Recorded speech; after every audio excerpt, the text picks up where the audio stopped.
So it looks like Drake's beef with Kendrick Lamar is getting to him. Because he has been looking and acting all sorts of ways since the beef started, Kendrick just proved how petty he is. Can somebody tell me why this man not only dropped a music video to his diss track against Drake, but he also had people singing his diss track word for word while he performed it on Juneth? Well, to nobody's surprise, Drake is not taking it well, and he just had a major breakdown over his humiliation. And from the looks of things are about to get messy because W on the streets is that people in Drake's camp are pushing him to reignite this battle again. This situation is about to get crazy this time, so y'all better get ready, okay? I'm not going to lie, the situation between Drake and Kendrick is very wild. On one hand, I kind of have to give it to Kendrick, because he has proven that he knows how to hate, and he's showing us how to hate with your full chest. But nowadays we see artists throw stones and hide their hands, but not Kendrick. He said F that and came for Drake's head with everything he had, but to be fair, he did keep it nice until Drake tried to come for his family, and then it was game over from there because Kendrick stopped pulling his punches and dragged Drake for filth, y'all. I just know that Drake is somewhere crying and about to throw up, and then he never even started this beef with Kendrick and took the J. Cole route, because he is constantly getting ate up online. He was trying to hold his own against Kendrick until Kendrick dropped Euphoria, and it was just game over. At some point, fans were worried about Drake's mental health because he appeared to be spiraling real bad over this. So let's get into the drama right from the very start. For those of you who haven't been following it from the beginning, it seems like this drama just blew up out of the nowhere, and it became chaotic, unlike what most people think. Drake and Kendrick's beef has been simmering for ages, and it keeps getting spisher and spisher. It started in 2013 when Kendrick jumped on Big Sean's track Control and he threw shade at a bunch of big names, making it crystal clear he was coming for the top spot. Now most other rappers knew that it was a friendly little shade, and Kendrick didn't mean any harm at first.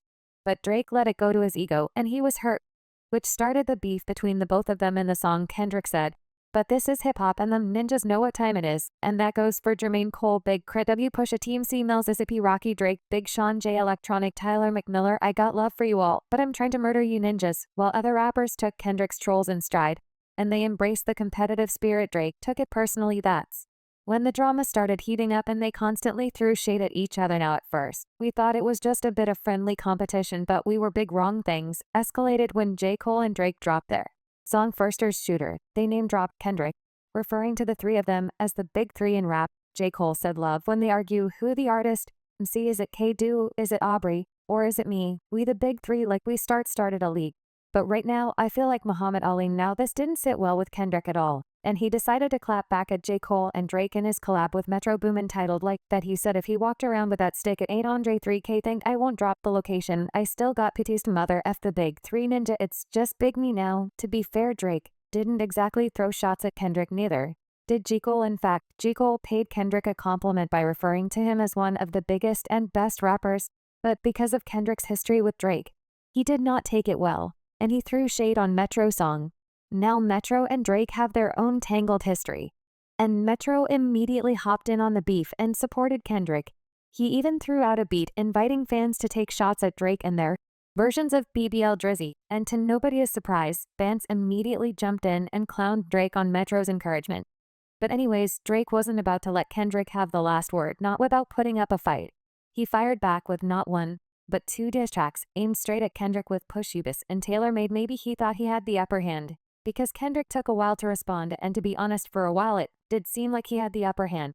But that changed fast when Kendrick came back swinging with Euphoria, a 6-minute masterpiece of lyrical destruction, and he ate Drake up. But Kendrick wasn't satisfied with just one knockout punch, because he followed it up with 616 LA, and let me tell you, he went savage with this one. He spilled some nasty secrets about Drake and his camp, exposing molds and traitors, and painting Drake as the bad guy who throws money around to get dirt on Kendrick. It was messy, and Kendrick definitely got the upper hand with his diss track. Drake tried to get his lick back at Kendrick, then because my mans wasn't about to look like a coward in front of the world, so he dropped another diss track titled Family Matters, and we kind of got to give it to him. While he tried to hold his own, he caught Kendrick out as a hypocrite, making some serious accusations about Kendrick's personal life, like how he compared Kendrick's relationship with his fiancée Whitney to the messy relationship of Whitney Houston and Bobby Brown, accusing Kendrick of allegedly putting hands on Whitney. It was a low blow, but hey, all fair and love and rap beef, right? Well, he also accused Kendrick of being an absentee father, saying as some Bobby is, "I want to know what Whitney need. All that puppy love was over in your L. Why you never hold your son and tell them say cheese." We could have left the kids out of this. Don't blame me again. Drake did a thing with this because there have been allegations that Kendrick and Whitney's relationship was toxic. Kendrick even admitted to this in his song, Mother, I Sober, on his last album, Mr. Morale and the Big Steppers. He said insecurities that I project sleeping with other women when he's hurt the purest soul. I know I found her in the kitchen asking God, where did I lose myself? And can I be forgiven? Broke me down. She looked me in my eyes. Is there an addiction? I said no. But this time I knew that I can't fix it. Pure soul even in her pain. No. She cared for me. Plus, there are reports of Kendrick allegedly putting hands on his fiancée Whitney, but he denied these allegations. And things too. Now, there was a shocking story about you, and I was like, there's no way this is true. Yeah. When they said you were in Vegas and you beat some guy bloody and you did something to some female. Yeah. And they said they had evidence and all of this, and then I never heard anything about it again. Yeah, because it's foolishness. That's the most ignorant stuff I ever heard made up.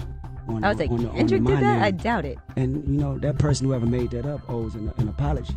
Not to me, but to women that actually go out there and get abused. You dig what I'm saying? That's a real issue, and to be putting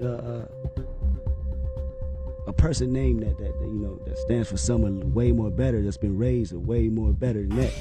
That's not cool. There's people out there that really get abused, and there's women out there that get abused and don't say nothing, and you know, live their life through that. So. Because I was like, I'm sure if that happened, there'd have been a police report. You would have been arrested. That's foolishness. That's ignorant. That's all ignorant, 100%. When you hear things in the news, certain things I believe about artists. That story, I didn't even think that was remotely close to your character at all. Man, you be in jail, man. They put you under the jail. Drake's song brought back all those rumors, and even managed to get some spicy new ones started about how Kendrick's kids weren't really here and how they could be Kendrick's manager Dave Freese. It didn't take long for fans to believe this because of Whitney's social media fans. Notice that she follows Derry on Instagram, but not Kendrick.